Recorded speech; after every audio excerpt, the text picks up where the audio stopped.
Terima kasih pengerusi. Saya ingin sambung dari YB Langkawi tadi. Saya ingin sebut dalam maksud B13 LID, dialog antarabangsa Langkawi. Saya anggap 14,000 juta untuk forum yang dihadiri oleh lebih daripada 20 negara dunia ketiga ini memang kecil sangat. Kalau APCO kita boleh bayar 77 juta, 14 juta untuk Langkawi, forum Langkawi. Kita harus ingat, forum LID ini atau dialog antarabangsa Langkawi dicetus oleh Perdana Menteri yang dulu, Dr. Mahathir. Jangan sebab Kedah sekarang dalam Pakatan Rakyat kita anak tirikan Langkawi. Saya nak imbas semula apa tujuan Langkawi forum ini. LID menggalakkan perkongsian kepintaran di antara negara-negara antara jiran. Jangan harapkan Barat kerana mereka ada agenda tersembunyi. Jiran yang baik adalah jiran yang membantu. Membincangkan masalah dunia yang dihadapi bersama di kalangan negara-negara membangun. Merapatkan komunikasi Malaysia dengan negara-negara Afrika dan negara membangun kerana kita berkongsi aspirasi dunia yang bersama. Ini adalah pendirian negara kita semasa kita adakan LID. Sangat membanggakan kerana kita adalah spokesperson untuk negara-negara ini. Jauh berbeza hari ini sekarang, Perdana Menteri kita secara terbuka declare mereka adalah pro-Amerika. Semalam kita dengar prioriti sekarang kita menuju ke Amerika Syarikat. Hari ini Washington Post menyatakan Malaysia telah setuju untuk mengurangkan Malaysia menjadi pengkalan terorisme dan weapon of mass destruction. Saya pernah sebut di sini, sepatutnya kita pergi ke pentas ke dunia ini untuk mempengaruhkan dunia, bukan kita dipengaruhi oleh kuasa Barat. Saya pernah tanya, kerana Jonathan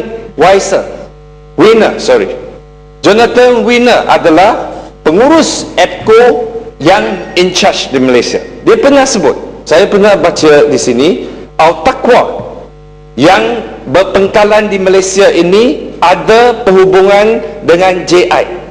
Dan Amerika Syarikat menganggap Al-Taqwa ini memberi bantuan kewangan kepada Osama bin Laden dan juga Al-Qaeda. Dan Malaysia merupakan satu hub untuk mengeksportkan terorisme. Ini adalah statement APCO, pengurus APCO di Senate Committee on Government Affairs pada 31 Julai 2003. Sekarang kerajaan kita setuju dengan APCO bahawa kita adalah pengkalan pengeksportan terorisme. Saya anggap ini kita harus ingat. Dalam LID ini kita mempertahankan kedaulatan dunia ketiga. Dengan itu saya juga merasa kesal pendirian Malaysia bila kita menghadiri summit nuklear ini. Negara China dan India sebelum menghadiri, mereka secara tegas menyatakan ketidakhadiran Korea Utara dan juga Iran dalam forum ini, dalam summit ini sangat tidak adil, kerana kita tidak boleh menguruskan hal ihwal dunia ini secara unilateral. Obama di summit itu secara terbuka mengatakan sanction against Iran within weeks, kerana summit itu telah disokong oleh Perdana Menteri kita. Saya ingin tahu apa pendirian kerajaan kita. Adakah kita setuju untuk mengadakan sanction terhadap Iran? Kita tidak setuju. Kita betul semalam Menteri jelaskan kita setuju nuklear ini hanya untuk menjana tenaga. Itu kita setuju. Tetapi sama ada kita go one step further, selain daripada kata tidak ada senjata, tetapi adakah kita setuju dengan Obama untuk mengadakan sanction terhadap Iran. Adakah kenapa kita tidak berdiri bersama dengan India dan China yang mengatakan very clearly kepada Amerika Syarikat tidak boleh mengalahkan sanction terhadap Iran? Ini adalah dua jiran besar kita dan juga mereka adalah trading partner yang lebih besar daripada Amerika Syarikat yang mempunyai potensi yang lebih besar. Tapi saya kesal kita telah jauh beralih daripada pendirian berdaulat ini. Itulah sebab saya harap kita kembali kepada pendirian dulu yang kita sebut. Saya sekali lagi tegaskan penasihat kepada Perdana Menteri yang APCO ini yang membantu kita untuk bertemu dengan Amerika Syarikat, ada hubungan yang ada laporan di sini. Israel occupied territory. Ini laporan dari Amerika Syarikat. APCO Associates, GCI Groups. Ini adalah agent country, government of Israel. Project $120,000 US. Untuk apa? Untuk membantu kerajaan Israel dalam komunikasi. Inilah ejen-ejen yang membantu Israel. Sekarang kita mengambil nasihat mereka untuk bertemu dengan Amerika Syarikat. Syarat pertemuan ini adalah okey. Terima kasih Muhammad. Tuan Pengerusi, saya ada kebimbangan dan saya gelisah mendengar hujah-hujah parti pembangkang ni.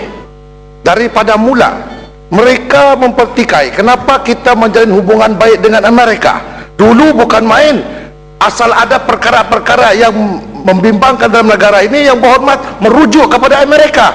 Sekarang Perdana Menteri berbaik-baik dengan negara Amerika. Salah juga. Ada motifkah di sebalik ucapan ini?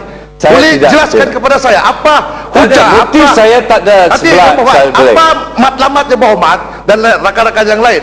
Saya seolah-olah menidakkan hubungan baik Malaysia dengan Amerika. Kenapa? Saya faham. Kita harus ingat perbezaan kita di kalangan kita adalah perbezaan politik. Tetapi dalam perhubungan luar, dalam isu kedaulatan, kita sepakat. Itulah sebab saya tidak ragu-ragu untuk quotation dari Dr. Mahathir. Sungguh pun kita tidak bersama dalam satu parti, tetapi saya menghormati pendirian Dr. Mahathir waktu itu dan pendirian Dr. Mahathir yang pro dunia ketiga, yang menjadikan kita bangga dalam pentas ini ucapan double standard ini. Dulu bukan angan-angan masalah dalam negara rujuk Amerika. Saya tidak. Sekarang Perdana Menteri berbaik dengan Amerika. Kita tak boleh bahas macam ini itu. Betul lah. Kita tak boleh bahas macam tu. Kena batangan baru kahwin, jangan sabar sikit. Yang Ahmad tak boleh. That is personal comment yang Ahmad tak boleh buat macam tu. Kalau cemburu. Kalau Ahmad nak kahwin, Ahmad boleh kahwin. Okey, kita bincang tentang isu negara. Itu sebab saya anggap LID Kota Belud.